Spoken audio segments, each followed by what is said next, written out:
But yes, since last night, there were a lot of, do you disavow Hasan Piker? Do you disavow Israel? Or do you love Israel? How much do you love Israel? All this bullshit as Abdul El-Sayed is going on national news and becoming more of a national story since he won his primary.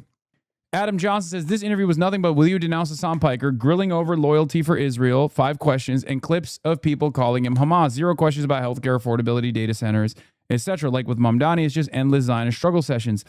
Again, at some point, these candidates have to break the fourth wall. El-Sayed's answers were good, but after the third smarmy gotcha about small beans Israel, he has to draw attention to how absurd it is. He's being grilled over Iron Dome and not crumbling schools and medical debt.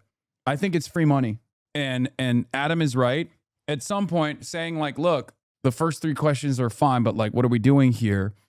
Don't you feel like this is doing a disservice to the voters who care about things other than Israel? Why is it that these questions, Bernie does this all the time. He's actually pretty good at it. We'll be like, oh, you ask me about Grand Platina, but never about Medicare for all. So I think that's a good way to be a little bit more antagonistic, not so much, but a little bit more antagonistic towards mainstream media, which is not exactly favored by the masses anyway. Can you clarify for us what your position is on funding for Israel if you do become a U.S. Senator? Are you opposed to all funding for Israel, period, military funding?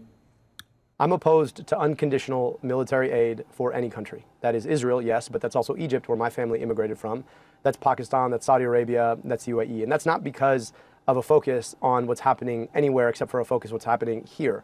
We've got communities in my state where the median income is $14,000, and I believe they have a right to their tax dollars. I also believe in international law and upholding international law, and there are Leahy laws against dealing arms to countries who are engaged in human rights abuses, and I don't want to fund a foreign military that does genocide, apartheid, or has taken us to a war. For the record, I'm not as antagonistic to Kaitlan Collins asking these sorts of questions because it's actually good. Because these sorts of questions create an incredible opportunity for Abdul El-Sayed to just like boom, boom, boom, hit those notes. Okay? It's just, I think 1 or 2 is enough. You know what I mean? You don't have to do it like 8 times. We don't need to fight.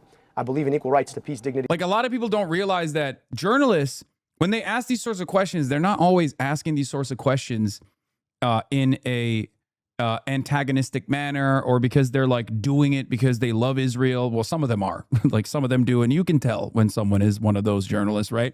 But like the reason why she's asking these questions is so he can spike it. Okay.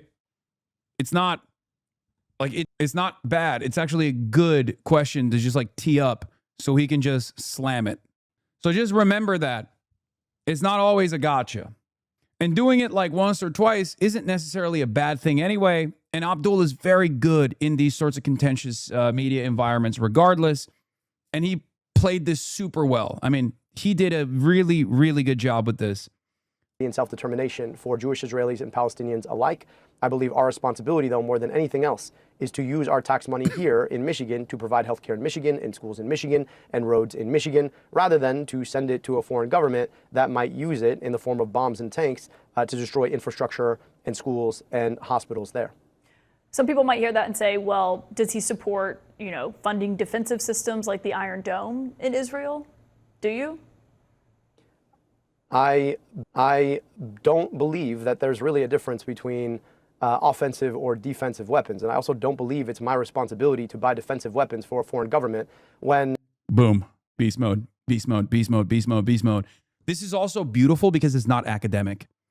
Okay? It's just goat talk. He's just talking exactly the way that the average person talks. He's very simply saying, like, why am I buying weapons for a foreign country when my country's schools are in a state of disrepair? That's it. Run that everywhere you can, okay? Our kids are defenseless against schools that have been underfunded for a very, very long time. Boom! My responsibility as the next senator from Michigan is children in Michigan, rather than thinking about what's in the interest of a foreign government. Okay, so that's a yes, that you are against funding to things like the Iron Dome. I am against it. I am against it in large part because I just don't understand why anybody thinks it's the right thing to do to send our tax dollars abroad to fund foreign militaries when our own kids barely get to go to schools that are functional. Yeah. So Great stuff. Great stuff overall. There was also obviously a moment from Kaitlan where she did the "Do you disavow Hasan Piker?"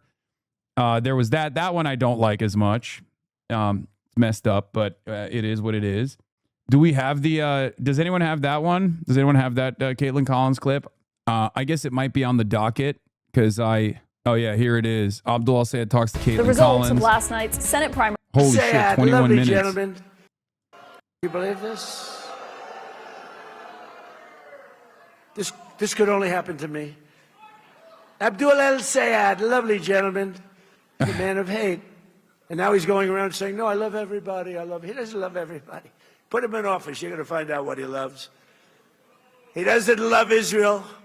He doesn't love Jewish people. He doesn't love Israel is so crazy because it's like, yeah, dude, he's running as the senator, not from Tel Aviv.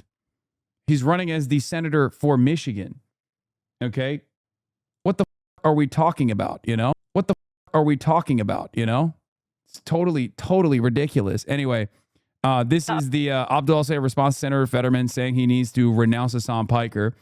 Again, not the worst way to present that to Abdul, teeing it up to position it as like this is a demand being made by one of the least popular Democrats who is openly basically calling himself an Israel firster. Not the worst way to present this. I'm not sure if you've seen question this. to What Democratic Abdul. Senator John Fetterman said about you today. Are you willing to unify with Abdul El-Sayed, for example, who's now the Democratic nominee, the Democratic candidate? Oh, well, yeah, the tough guy. He called me ugly and then I should be on a pike.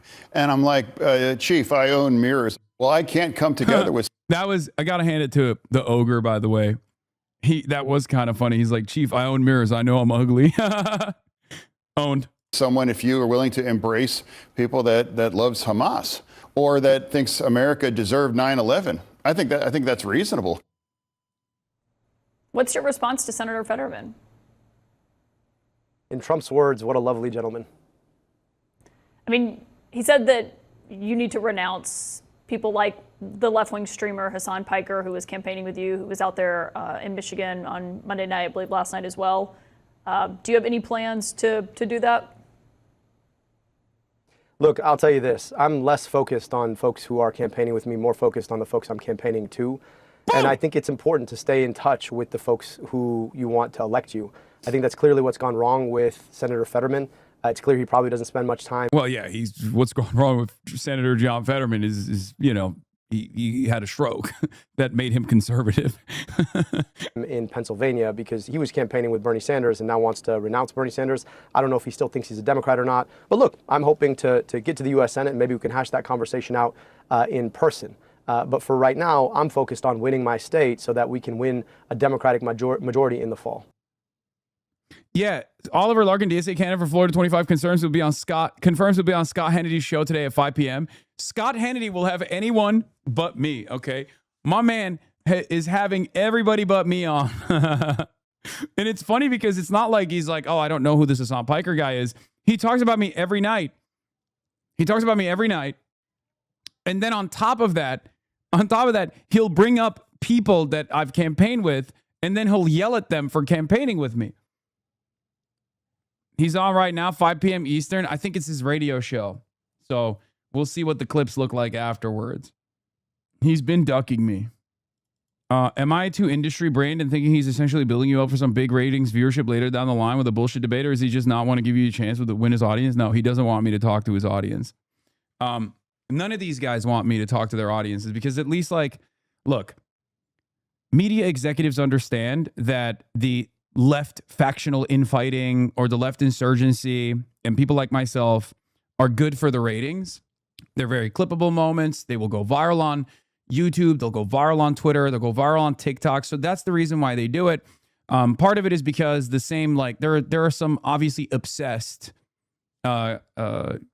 big donors that clearly care about this issue as well. That's why they're trying to like excise it. That's why they're trying to drive a wedge between myself and all these candidates that I work with.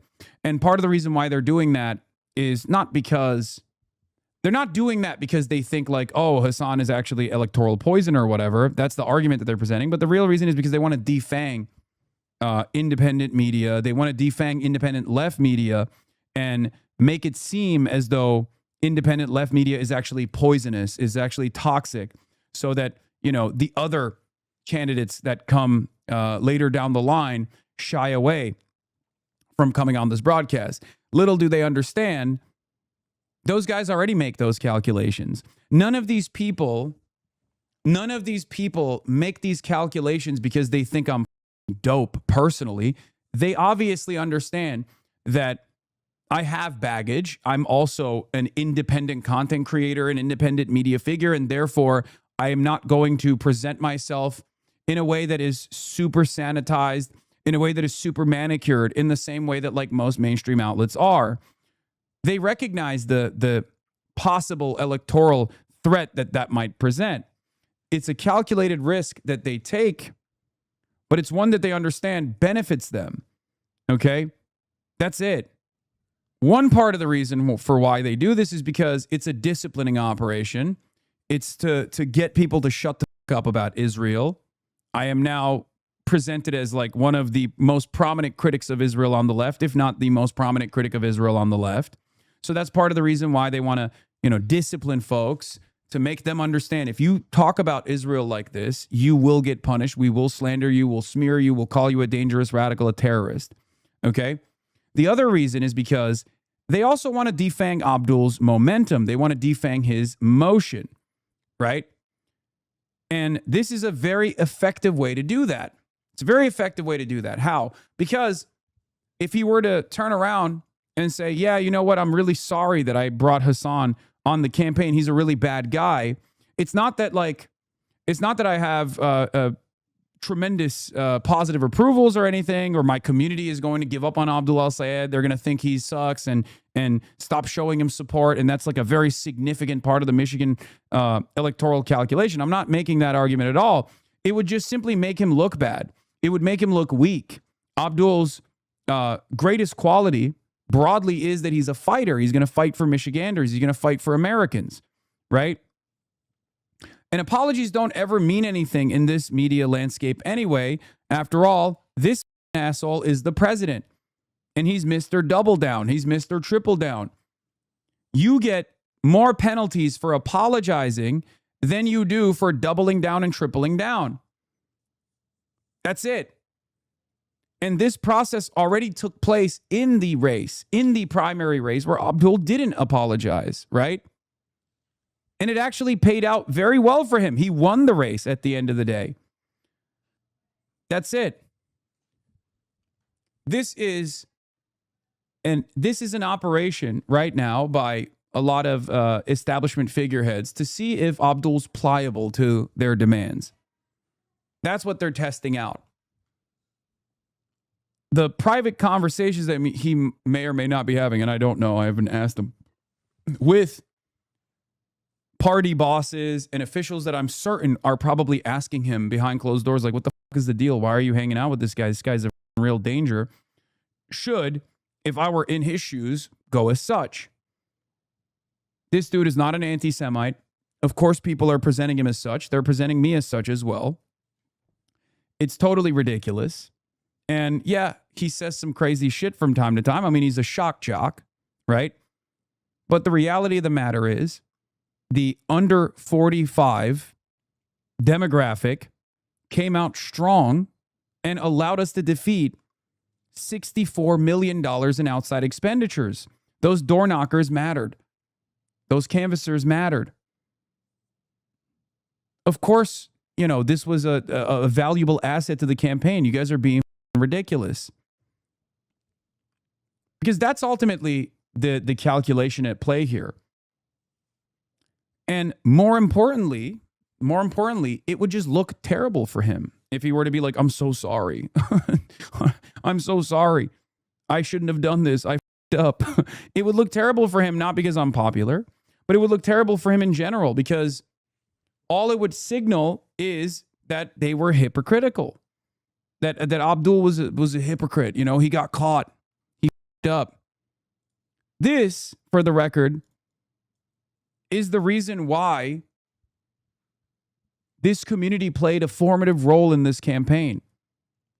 Okay? Age was the clearest dividing line in vote choice in last night's Michigan Democratic Senate primary, with El-Sayed performing substantially better in younger precincts. That's it. This is a primary, chat.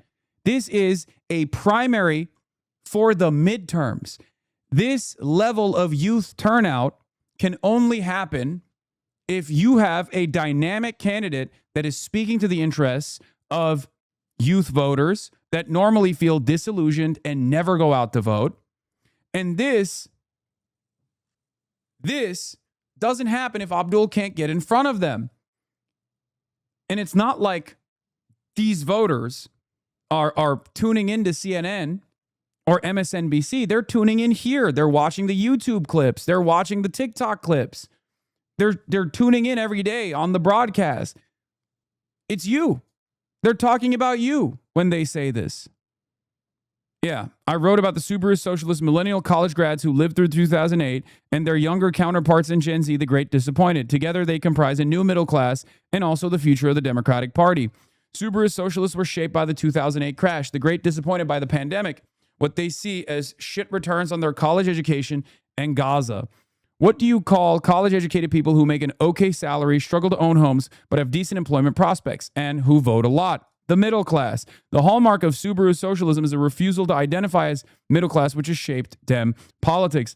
What was a bit ironic was that Kamala Harris really did try to reach out to the middle class by proposing policies aimed squarely at the exact Subaru socialists who are rejecting establishment Dems. Did any of those people identify as middle class? Did they hear her? Subaru socialism, then, is an understandable inability to imagine a middle class life by college-educated people who are technically middle class but don't feel any stability or hope for upwards mobility. Yes, these are college-educated, downwardly mobile millennials and older Gen Z. This is at the heart of the Democratic Socialists of America. This is why I always say faillennials are the backbone of the American socialist movement. Jokingly, but also lovingly. This is precisely it. And this is at the center of the American working class nowadays. People fantasize about what it means to be working class, and they think it's a hard hat wearing coal miner, but that's far from who actually now is at the center of the American working class. Subaru socialism, then, is the understandable inability to imagine a middle-class life by college-educated people. The other side of this story is that a lot of the consultants and a lot of the people that work on campaigns are too old to recognize it. Because in the United States of America, since the 90s, the percentage of college-educated Americans rose spectacularly, I believe by 20%. Back in the day, even leading into the 90s, if you had a college degree, you were endlessly electable. Or not electable, sorry. You were endlessly hireable. I got too much election in the brain. Okay? Nowadays, because the job market is diluted by a tremendous number of college-educated workers, it doesn't mean anything anymore. Now you're relegated to the service sector. And you are no longer see a prospect for a better economic outcome as a consequence of your college degree. That's it. The real heart of the American working class nowadays is exactly the opposite of what like the American Communist Party is presented as, the barista class or the professional managerial class. That is the heart of the American working class. Many of these people, even if they're a part of the professional managerial class, unironically are having a tough time making ends meet and don't believe that they are ever going to own a home, don't believe that they're ever going to retire at a reasonable age. They're saddled with hundreds of thousands of student loan debt that they will never see relief on. This is the reality. This is the reality for what it truly looks to be the American working class. Okay? That's why whenever people say, fuck, DSA so white, or, oh, DSA all college educated, whatever, they're losers. They don't understand. You're talking about workers. You're talking about the current working class. The current American working class isn't the hard hat wearing, unionized labor force that it used to be. I mean, that's definitely a significant part of it too, but that's not the entire movement. That's not the entire demographic. Yeah.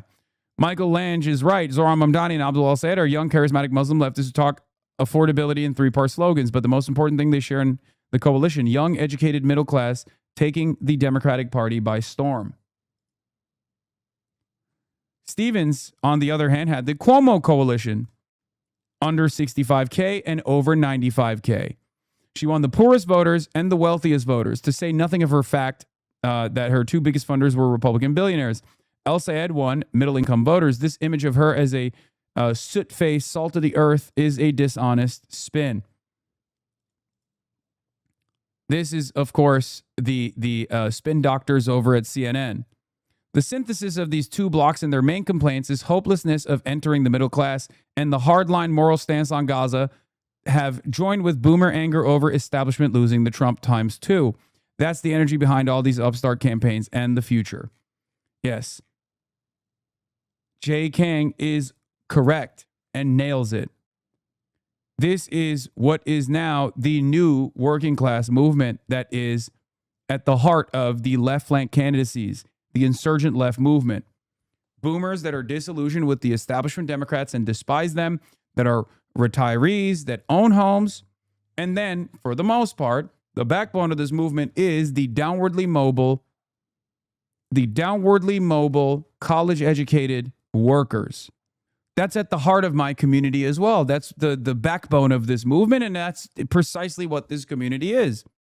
And of course, in it, you have college-educated Amazon workers that are delivery drivers, or non-college educated Amazon delivery drivers, college-educated and non-college educated service sector employees, baristas, grad students. You're sadly very right about young millennials. I have friends with pretty well-paying engineering jobs but can't save for a house or even any form of actual savings because of their student debt payments. I mean, I know one. Not even just the undergrad degree, but Murad also has a master's in engineering. He's been a working engineer for the past 10 years.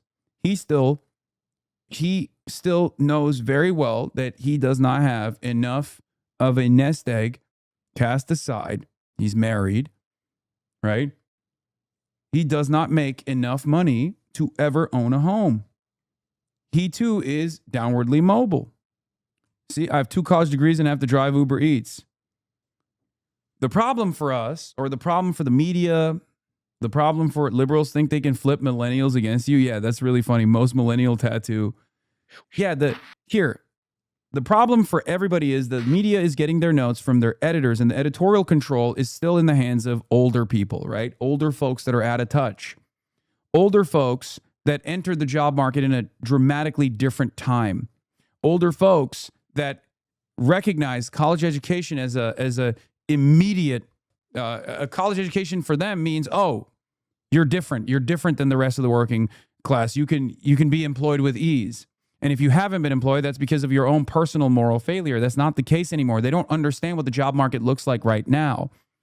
Those are the very same people who also make a big deal about 9/11. Okay?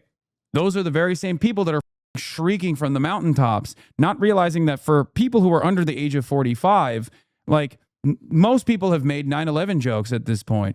I'm not. And that's what's ironic about it. But like, again, like 9/11 to them means something entirely different than what it means for younger voters and what it means for younger folk in the United States of America anyway. But again, they're unbelievably out of touch as far as like where things are. Lucky for them, there's a lot of 55-year-old and over, 55 and above that actually could get upset if they hear my statements about 9/11 and don't know what the context is. Obviously, if you were to describe the context, they would understand it. Yeah, that's why I thought it was very dumb for certain elements of the academic left, I won't say who, to hyper-focus on how bad PMC is when they are the bulk of the working class. I know. Don't even get me started. Yeah, this was Dave Weigel's assessment as well. This is more of a Taylor Lorenz expertise, but I think the Hasan 9/11 joke has never hurt like Dems wanted to, because everyone under 35 is irony poison and has been laughing at 9/11 jokes for years. Also, anyone with more than 2 brain cells understands what Hasan meant and recognized the bad faith nature of the attempts at attack. Yeah. That's part of the reason why it doesn't hit. And it only probably hits with people that want it to hit, people who know me as the anti-Israel guy and hate it, or people who hear my name Hasan and go, oh, he's an Al-Qaeda style terroristic Muslim Islamist jihadist anyway. And that's not exactly in the pocket of Democratic Party voters. They're not exactly lean Democrat voters either. 25 years in tech, making billionaire harebrained versions of actual reality near exec level, and I got cancer last September and blew my whole nest egg that I was only able to amass because of a distant grandparent set up a government bond and then died, even though I paid $1,600 a month for platinum ACA healthcare. Yep. Bro, my lifelong Dem mom is not online at all, and I told her about the America Deserves 9/11 thing, and she went, yeah, well, didn't we like invade there a bunch before that or something? Yeah. Most people recognize it, but it doesn't really matter because media discourse feeds on top of one another. So the media discourse actually is constantly feeding into previous media discourse. That's how you prop up a messaging campaign. That's how you start off by saying, here are some of the quotes that Hasan Piker has said. And obviously, these are very irrational quotes. These are very frustrating. And then they say, oh, people are very frustrated with these quotes because they keep blasting it over and over again. And it doesn't even matter if people are actually receiving it negatively or are outraged by it or whatever. And then the established narrative is set. What is this? Is that why you did the psycho speech 2 days ago to plant it? What psycho speech? Once the established narrative is this is a bad guy, then you keep hitting people in the head over it over and over again. You just go, why are you hanging out with this bad guy? Okay? Why are you hanging out with this bad person? Many people are saying you shouldn't hang out with this bad person, right? Anyway, apparently Abdul is done being on the defense and started going on offense. We have 13 weeks. A ruptured Democratic Party now tries to unite behind Abdul El-Sayed. In the words of Muhammad Ali, we shook up the world, he told reporters, but he left many key Democrats in the state unconvinced now that his promises of transforming the electorate had fallen short after a primary campaign became a vicious, visceral, and deeply personal. At stake is a Senate seat critical to their party's chances of winning control over the upper chamber for President Donald Trump's final 2 years. While the microphones are on, political leaders talk confidently about how they know the party can come together behind Abdul El-Sayed against Mike Rogers, the former Republican congressman who came close to winning Michigan's other Senate seat in 2024. Then they often ask to go off the record to say how terrified they are that the wounds are too deep and festering to heal. The problem with that is that the wounds are deep and festering on the side of the party consultants who were caught with egg on their faces. Okay? The wounds are actually not festering and far too deep to heal for normies. Okay? Normie voters are looking at the situation and going, okay, well, he won. We're going to vote for him. The electability voters, which a lot of people seemingly forget, are voting on electability first and foremost, which means that they don't want anything to do with a Republican, which means that they're not going to sit out an election. Those are at the heart of the motivated voters that make up the Democratic Party. Those are the most motivated voters. Those are the most high propensity voters. They always vote, the boomers. In any case, this is part of what's leading Democrats had hoped to avoid, with two telling CNN they reached out to El-Sayed repeatedly to ask him not to focus so much on Israel and to lower the temperature. This is the worst advice. Telling Abdul El-Sayed to cut it out with his Israel shit is unbelievably stupid, especially when Israel spent $32 million to make sure he doesn't win this race, and they failed. Especially when the anti-Israel slant that Abdul El-Sayed demonstrates feeds into his authenticity.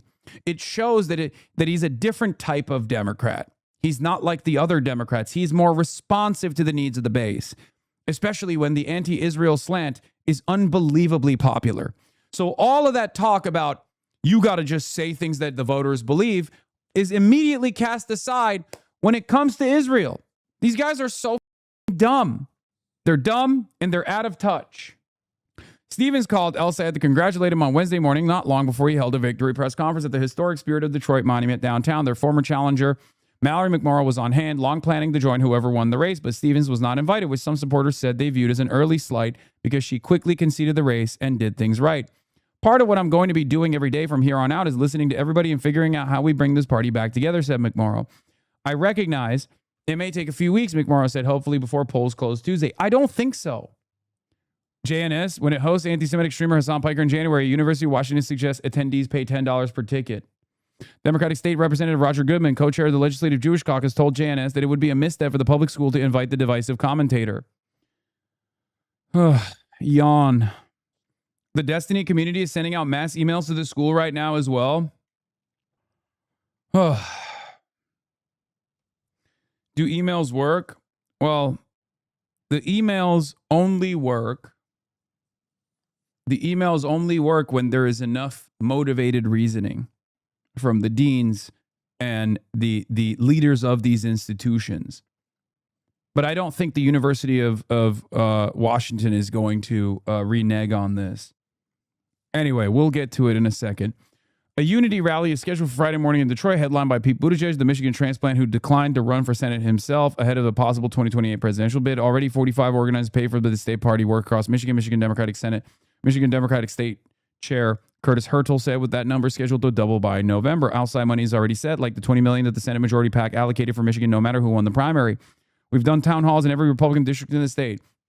And we see people who are angry because they feel like they were promised something, that they would be first, and they would absolutely not have been. And they cut tax for billionaires while they cut health care for the people here, Hertel said. So for Democrats, while I understand that there's rawness after a primary, I believe that they know that they will know what's actually at stake for the country about what happens in Michigan. And if none of that is enough, then how about a Trump supermajority in the Supreme Court?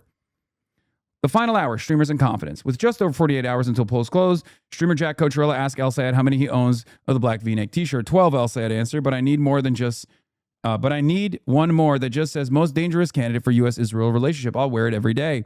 El-Sayed dialed into the fundraiser from the passenger seat on his way to a pool party with influencers where he posed for shots looking over the rims of his sunglasses and gave a handshake hug to leftist influencer Hasan Piker.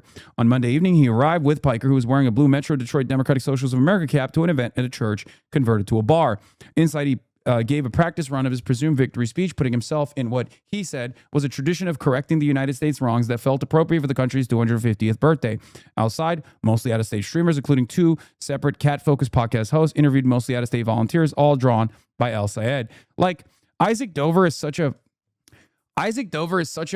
rat for the establishment operation. He's always done this. He was the number one op for Bernie Sanders in 2016 and 2020 as well. So that's the reason why this article is that's the reason why this article has a tone, if you noticed, right? Like, oh, it's all outsiders who support Abdul El-Sayed. It's ridiculous. Anyway, he's the centrist hatchet man. Asked after he voted at the Lewis Pasteur School in Detroit, Nathan Bruno, a 34-year-old automotive sales manager, said he picked El-Sayed mainly because of getting money out of politics, and Haley Stevens didn't have the credentials on that. Emily Lopez, a 30-year-old Detroit City employee who works in IT, said she cared about Israel and Gaza, but it was what the spending from big money group Stevens on Stevens' behalf that decided her vote.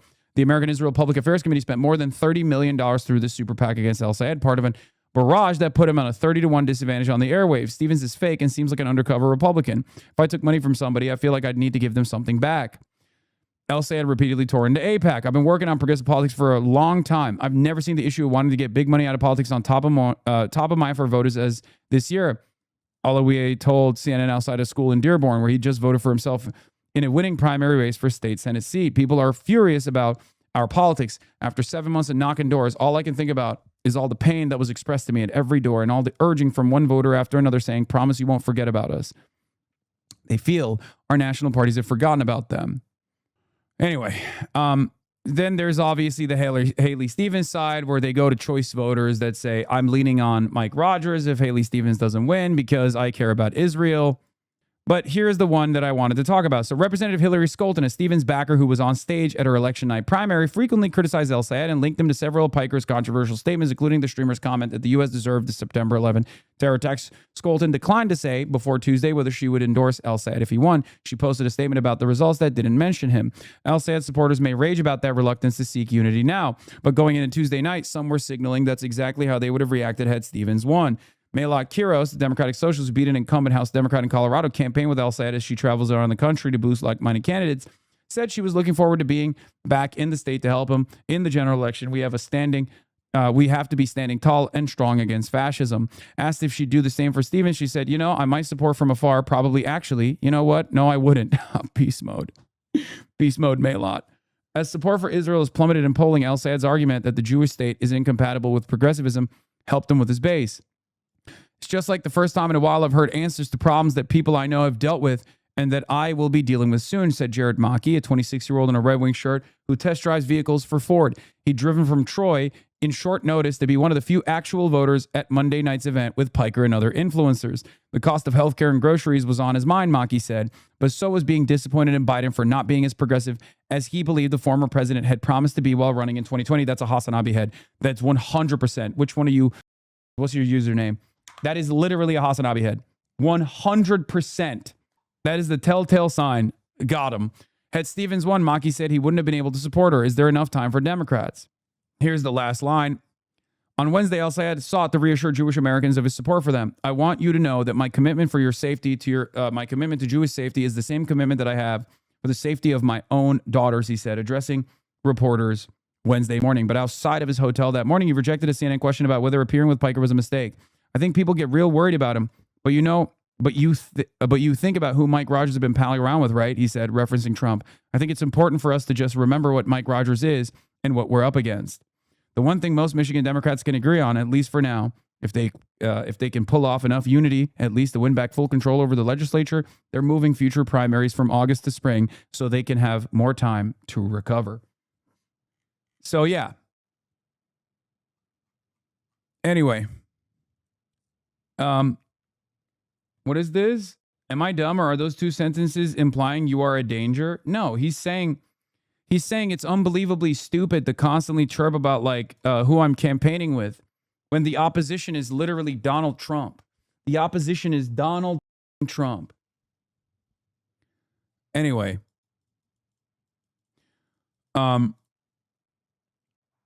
Republicans for Abdul El-Sayed, his account has now merged. Nice. Stop letting establishment neoconservatives sell out our republic's sovereignty. Put America first. Vote Dr. Abdul El-Sayed November 3rd. Nice. Yeah.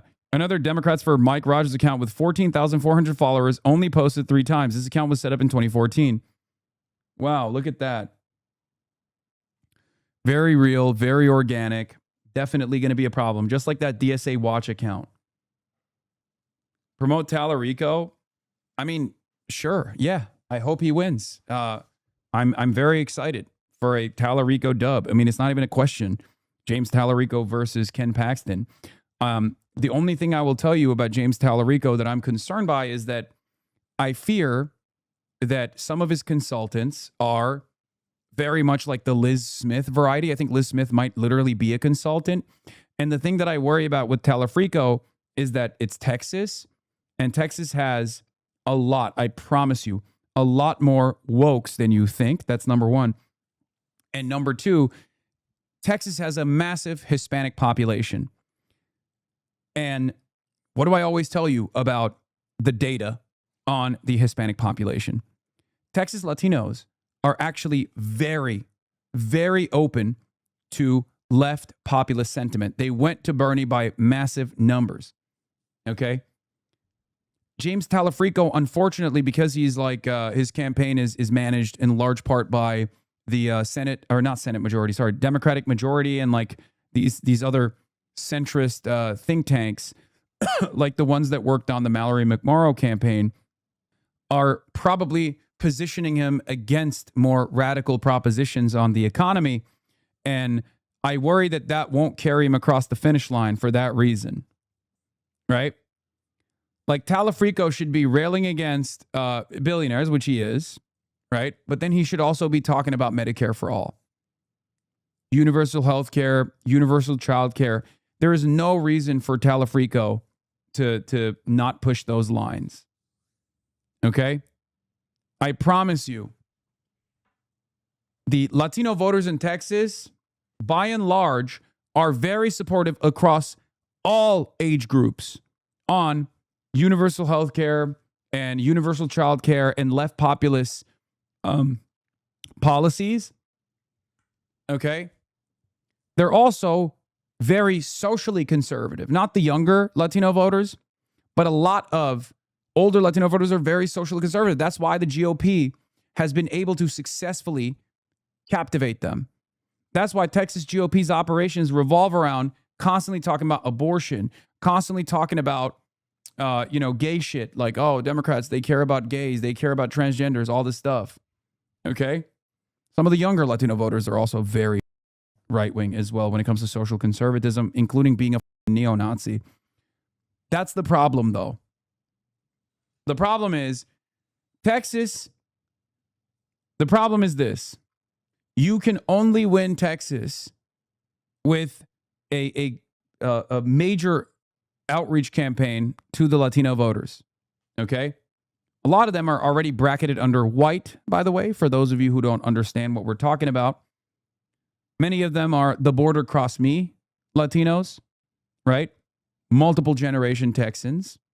And therefore, a lot of them have become white, not just white in the census, not just identified in the census as white, but also like their politics are fairly white.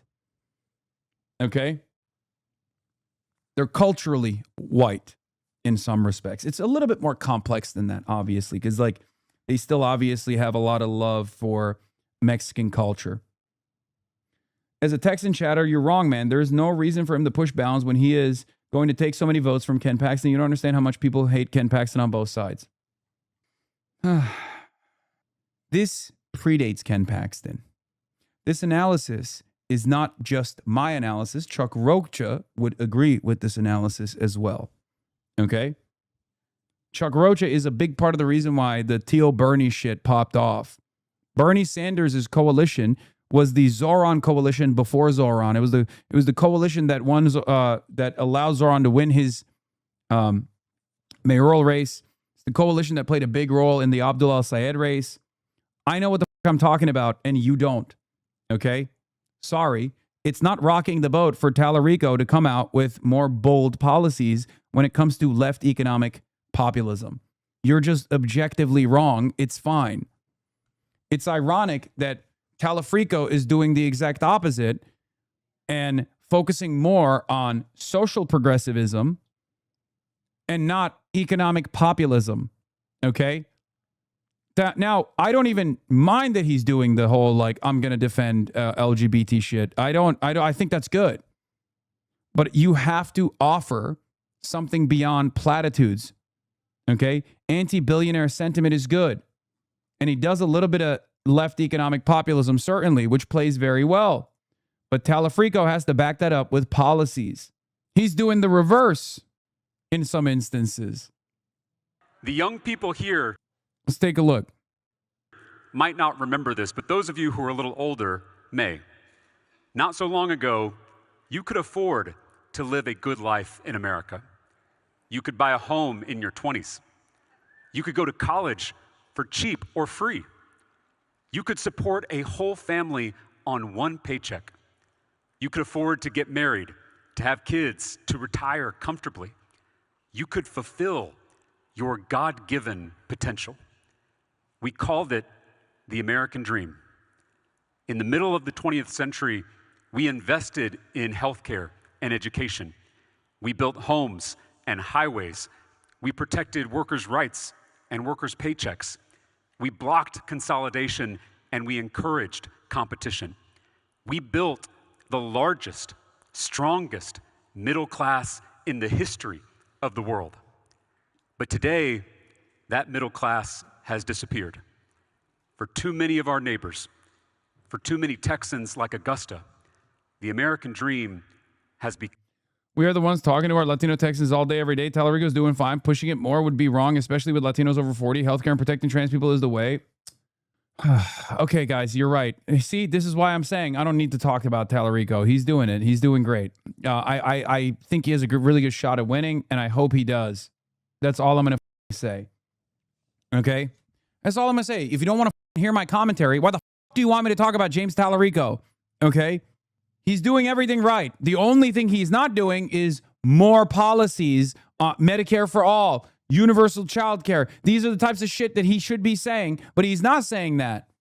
That's it. But a lot of you already have, I think I've done too much election commentary, because I'm realizing now that many of you do not care about progress as much as you care about electing Democrats into office.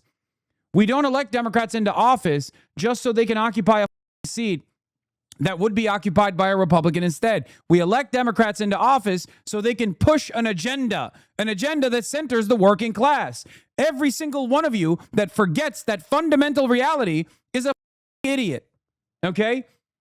We don't just elect Democrats so they can be Democrats. We elect Democrats so they fight for the working class. Remember, what good is it? DSA, Democratic Socialists of America, isn't just a sticker that shows that you're just a different kind of Democrat, a cool one, okay? The Democratic Socialists of America are socialists. The Democratic Socialists of America care about uplifting the material conditions of the American working class. At the heart, politics is about distribution of resources, and for far too long, those resources have been held captive in the hands of the few. We are here to change that. Some of you think this is just the game. You've swapped teams from Democrat and Republican to Democratic Socialists, like you put on a jersey and that's it. There's something more important beyond the moniker, beyond the identity. That's why we care about the policies. Not only because if you say the right things about policies that you'll win a seat and then never really advance this agenda. We do not want that. That's what's different. That's why I say the job is not done when you win office. The job is not done. The job continues every single day. Okay? You then have to deliver that agenda. That's why Zoran is doing a great job so far. He's delivering on his promises. He's doing good governance. That's what is important. Jesus Christ. Some of you are delusional. Become an American nightmare. It is too expensive to buy a home. It's too expensive to get married and have. There's not a single district in this country where it hurts you to say Israel. Well, there might be some districts in the country that might hurt if you say Israel.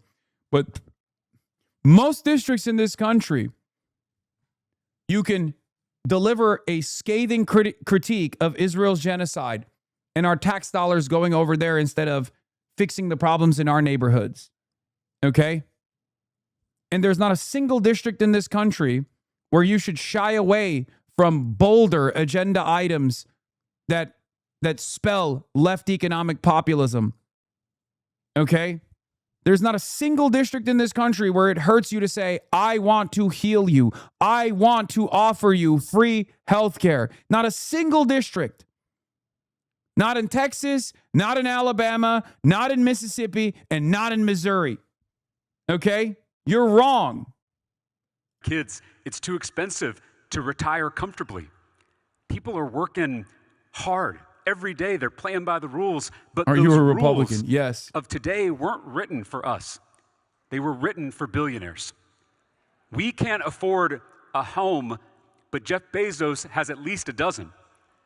We can't afford to fill up our tank, but Mark Zuckerberg is launching helicopters off his mega yacht. 1 in 5 Texas children. You know what? It was that one liberal YouTube essayist that's called this liberal populism, and he's right. I mean, look, if it works, it works. I would like to see more. I'm never going to stand in opposition to James Tallarico, but I will say this. He is the perhaps best. Him and John Ossoff are the two liberal sloppulists, and they're very good at this. They're very good. They're very, very good at liberal populism. If the Democrats want to change their strategy, they should probably lean into the likes of James Tallarico and John Ossoff, because those guys do very well with liberal populism. They never say things shouldn't change. They never lean into institutions. They try to promote a positive vision, an affirmative vision, but utterly devoid of campaign promises. In many respects, it is true sloppulism, I think. And I don't mean liberal populism as a positive. I, of course, want left populism. I want more than, broad generalizations about billionaires being bad. I want that to be associated with tangible policy changes that are absolutely necessary to materially improve the lives of all Americans. Live in poverty, but one of our own residents became the world's first trillionaire. Those three men now own more wealth than the entire middle class. The top 1% has put the American dream behind a paywall. Yeah, you say billionaires are bad, but you won't subscribe to a wealth tax. You say we got to fix our roads, but don't say how. You say we got to heal our people, but don't subscribe to Medicare for all. This is liberal populism. I am not an enemy of James Tallarico. I like James Tallarico. I want him to destroy Ken Paxton. And I believe he has the capacity. But if you are to ask me what my attitude is broadly, while I like James Tallarico a lot, my initial suspicions were that he shied away from taking certain positions that I found to be interesting. Guys that speak like that usually are Bernie-crats. Guys that speak like that usually will then tell you what they're going to do. We're told a story. Work hard, play by the rules, and you'll thrive. No matter who you are or where you start, the grind will pay off. But for too many, this story just isn't true. Groceries, rent, insurance, taxes, the car note, the power bill, the math doesn't work. I was so happy to graduate college, but why is rent so expensive? 2 out of 3 Americans told us they're stressed about their own finances. No matter how hard you hustle, you can't get ahead. The culture wars are exploited to divide us, while insurance companies get away with denying our claims, while hedge funds buy up all the houses in our neighborhoods, while we have to pay I mean, this is a sign of progress, by the way. It is a sign of progress that Democrats are at least like doing better campaigning. You know what I mean? Like it's a sign of progress that you have at least some Democrats who are more competent than the establishment centrist Democrats. $1,000 for an ambulance. You aren't the problem. Neither are your fellow Americans. The problem is a corrupt and failing political system. The problem is that the people's elected representatives don't represent the people. They represent the donors and special interests. Corruption is why things don't work for. Yeah, his like anti-corruption stance is beast mode. I love it. I think, on the left flank, we need to hit that line more too, for the record. Because like Americans broadly despise the corruption in Washington, D.C. You know who did that very effectively in a super simplified message that everyone could understand? Donald Trump. That was drain the swamp. That was drain the swamp. Donald Trump did that so perfectly. He said, we're going to drain the swamp. We're going to drain the swamp. We're going to drain the swamp. And people could understand it. People understood that that was an anti-corruption message.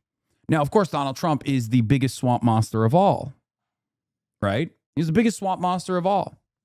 But the reason why it hit hard is because he could present himself as an outsider fighting against corporate interests, an outsider who was a billionaire, and therefore he didn't need to be funded by these super wealthy people, even though he was.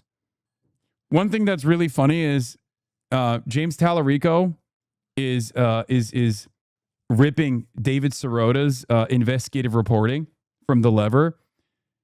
And The Lever has done a lot of great work shitting on or identifying these centrist think tanks that are the puppeteers behind the Tallarico campaign. So it's very cool that he's like talking about the Powell memo.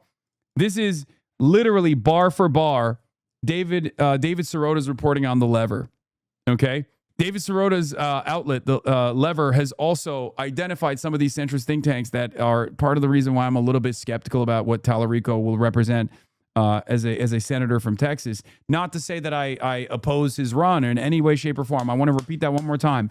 I'm a Tallarico myself, okay?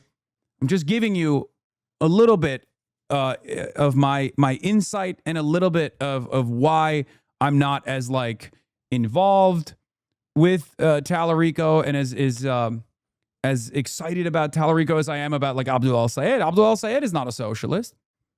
All right. But that's it. That's the reason.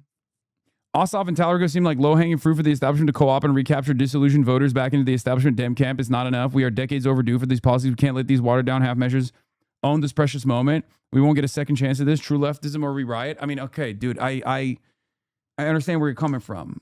I understand where you're coming from. It's just that's I have my similar scrutiny, my similar skepticisms of both of these campaigns, even though they're very good, right? They're very good. They're very aesthetically appealing. They're very for a certain type of liberal, these guys are catnip. Like it's the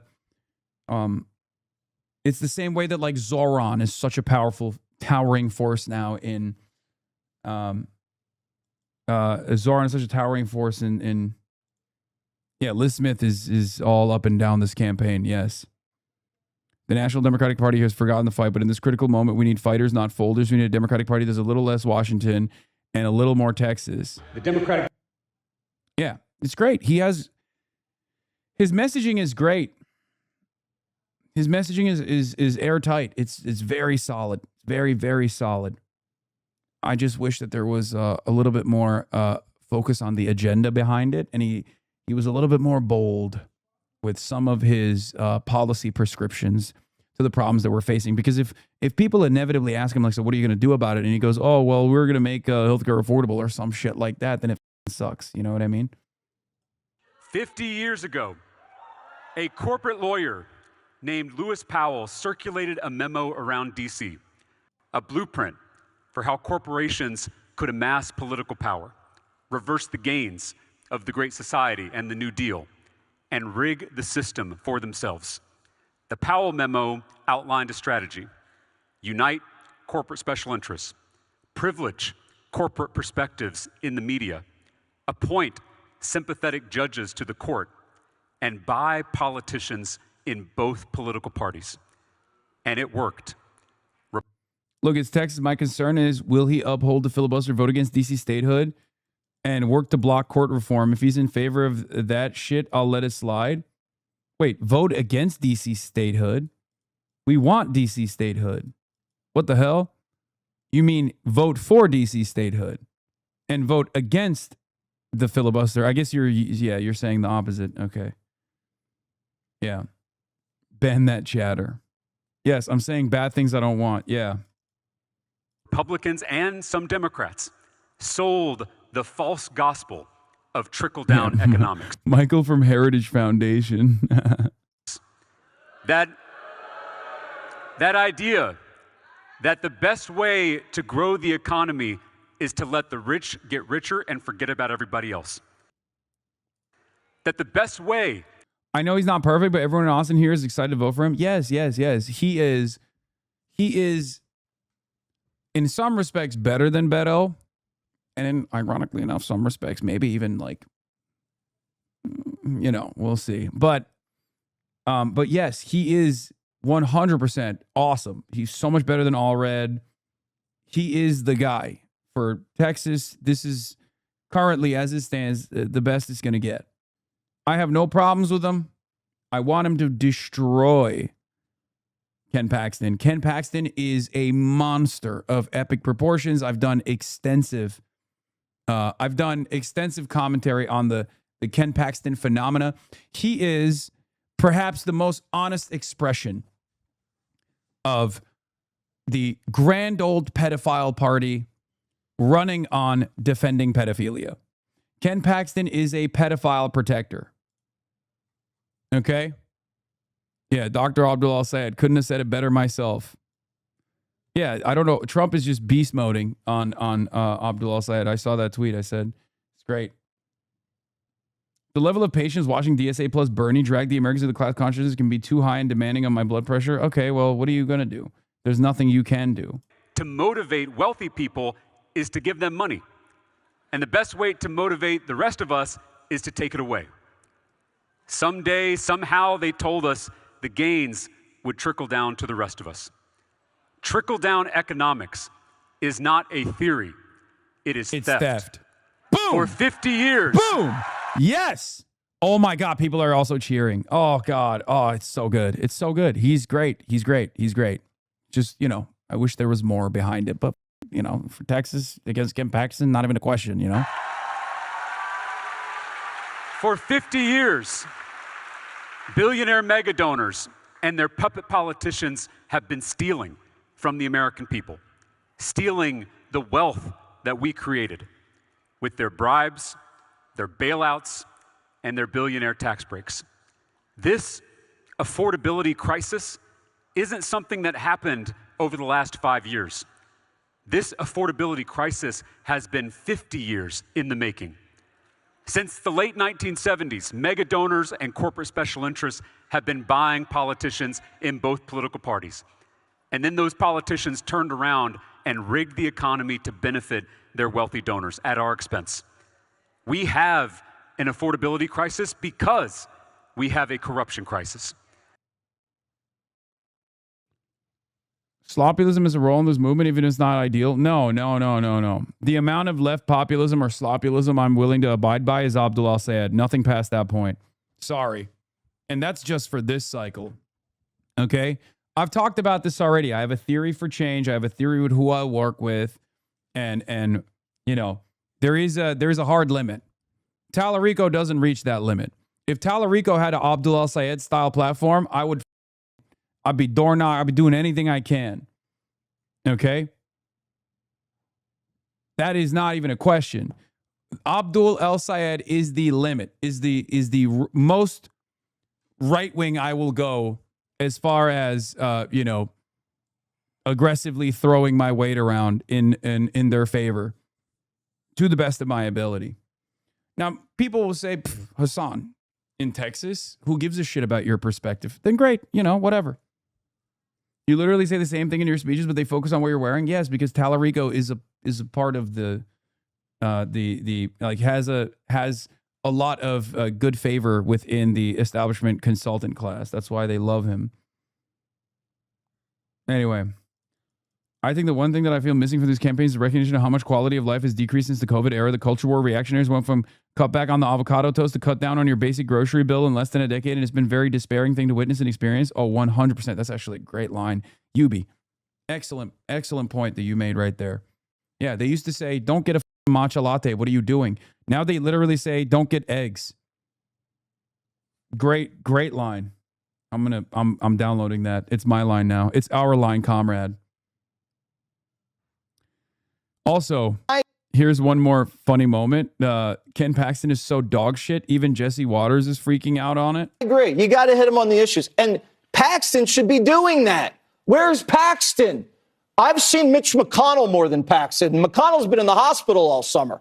Get out of your hole, Paxton, and do something. I can't win this race for you. It's not on Fox. Go raise some money, do a hit, and lay the lumber to this guy. I mean, he's younger and he's got a little energy and he's new or whatever. But come on, if you lose this seat for Republicans in Texas, you should seek asylum in Mexico. This cannot happen. That's awesome. The problem with Ken Paxton is that seeing more of Ken Paxton is not necessarily good for Ken Paxton. There is that problem there as well. Something you got to consider. Who'd want to see him? Yeah, that is what Ken Paxton looks like. Yeah. Is that how his face normally looks? That's his good side. That's literally his good side. What do you mean? What is this? We have a critical hit to the consultants. People are saying they might not recover from this image. No. This is the right thing to do. And Haley Stevens is locking in. She's doing the appropriate thing. That's it. Party unity, baby. Big tent. All the way. Big tent all the way into November. Haley Stevens is growing on me, ladies and gentlemen. Israel comes to me in my dreams. That's right. She's growing on me. That Haley, she's growing on me. Yeah, I don't know why you guys are highlighting this dipshit bot account that goes, I don't want to hear about Stevens or Gaza or AIPAC anymore from leftists. You're in the big leagues now. What are you going to do to combat this? It's like, first of all, when have you been in the big leagues? You're just a random account on Twitter. Like, who the are you? That's number one. Number two, like what? More of racialized animus. Oh my God. Wow. Shocked. I love when these supposed like anti-left quote unquote centrist accounts would be like, look at this attack ad. It's so good. The left has no answer for this. I mean, I don't want the left to lose here, but like, look at this amazing attack ad that's unbelievably racist. And I agree with it, but I won't say that I agree with it. It's like, okay, dude, so what are you doing? The proper response to this is to be, look at how unbelievably racist this is and, you know, push back against it. Also, imagine being like, hey, Abdul El-Sayed, you should stop talking about AIPAC. You should stop talking about Israel, even when they're dumping loads of money against you. So let's talk about all this and more with Julie Roginski and Republican strategist and MS Now political analyst Susan Del Percio. Thank you, ladies, for joining us. Abdul's new PAC ad. Snopes is getting involved. Did Michigan Senate candidate Abdul El-Sayed say he believes America deserved 9/11? There's no proof. Yeah. Oh my God. They have to literally go, oh, but Hasan did. You guys are idiots as Snopes, dude. Anyway, Abdul cooks warmonger Mike Rogers with brutal ad. Let's take a look. There comes a time in life when things start to slow down, when you just don't have the same energy you had 20 years ago. But there's a way to bring some excitement back. What has not helped is the fact that the United States hasn't strongly said that military intervention is still on the table. Introducing Endless War from Mike Rogers. Boy, it's really hard when you have to justify every minute of the war, I think, for the president. With Endless War, you can feel like yourself again. I think. Okay, that's amazing. No notes. Yeah. And that's before we get to the opioid crisis. That's before we get to that. When people think about boots on the ground, they're thinking big maneuver elements, divisions, brigades, battalions. No one's talking about that, although I don't think we should eliminate it. Side effects may include death, economic hardship, and global instability. Some patients have reported fuel shortages, which may cause inflation. Endless War has not been proven to make Americans any safer. Ask your doctor if... I like that they framed it as a drug ad, too, because this is signaling that he's probably going to do the big pharma shit, too, afterwards. No notes. Endless Spectacular War is ad. right for you. Cinema. There comes a time in life when things start to slow down. Ask your doctor about war. I love that. Hasan Piker, current majority PAC. Wait. Oh, it's the Senate majority PAC that did it. Oh, damn. Okay. Wait, this is from the Senate majority? Dude, what the? Bro, they had this shit lined up. Oh my God. Oh my God. Dude, what the have the Democrats been doing this entire time? That's 2 for 2. Okay? That is literally 2 for 2. So it turns out they had this level of talent. They just weren't deploying it. Because they were just using it on like Amy McGrath. Being like, Amy McGrath is a Navy Air Force pilot. Like Amy McGrath is gonna kill the Taliban. It turns out they have talented ad people on their side. They just have never had a good policy to back. What the fuck is happening? What am I seeing with my eyes? This is 2 for 2. This is 2 for 2. 2 for 2. What is happening? Chuck Schumer. Unleash the beast. What gives? They were aura farming in the gravity training chamber, making Journey TikTok edits. No, I just don't understand. Dude. The secret lefties that we planted at the DNC are activating. No, but it's just like, it blows my mind that this goes back to what I was always saying. Like, the strongest liberalism has ever been was when FDR aligned with the communists, okay? It was the FDR, Stalin, Winston Churchill alliance. This is how we defeated fascism. God damn it. All they needed to do was just stand by the wayside and just offer. We put the people on the ground and they do a lend-lease agreement, okay? Lend-lease agreement. You give us the materials, you give us the money, and we bring the people, and that's how we defeat fascism. The Soviets provide the muscle and the manpower, and the Americans provide the material. Jesus Christ. The end of this metaphor is a Cold War. Yeah, but that's, we'll cross that bridge when we get there. Right now, fascism is here, okay? And we have to defeat fascism. Yeah, this is what they used to do. This is what the Senate, this is what the Senate Majority PAC was pushing. When I was 12 years old, I knew exactly what I wanted to do when I grew up. I wanted to fly fighter jets and land on aircraft carriers because that's the toughest flying you can do. Bro, Mitch McConnell literally put insane numbers on the board after they spent like $70 million on this shit. When I was 13, my congressman told me I couldn't fly in combat. He said Congress thought women ought to be protected and not allowed to serve in combat. I never got a letter back from my Senator Mitch McConnell. Yeah, why didn't voters like this? Are they stupid? It can't be us. I then wrote every member of the House and Charles Booker farted on this goofy. He did win the primary. Charles Booker is actually farted on this goofy. Jesus Christ. When are you and Charles Booker linking up, my goat? Whenever, dude. Whenever. I love Charles Booker. Charles Booker comes to me in my dreams. Senate Armed Services Committees asking them to change the law. I said they just hadn't met me yet, and I knew I could do it, but most of them told me I couldn't. Then I got into the Naval Academy, and wouldn't you know, that's when they changed the law. I'm Amy McGrath, and I love our country. I spent 20 years as a U.S. Marine, flew 89 combat missions bombing Al-Qaeda and the Taliban. Like literally, dude, what the were the Democrats? Oh my God. I'm getting triggered again. What? What is this? What are you offering the people of Kentucky? What are you offering? Why? Why would anybody vote for you, Amy McGrath? Why?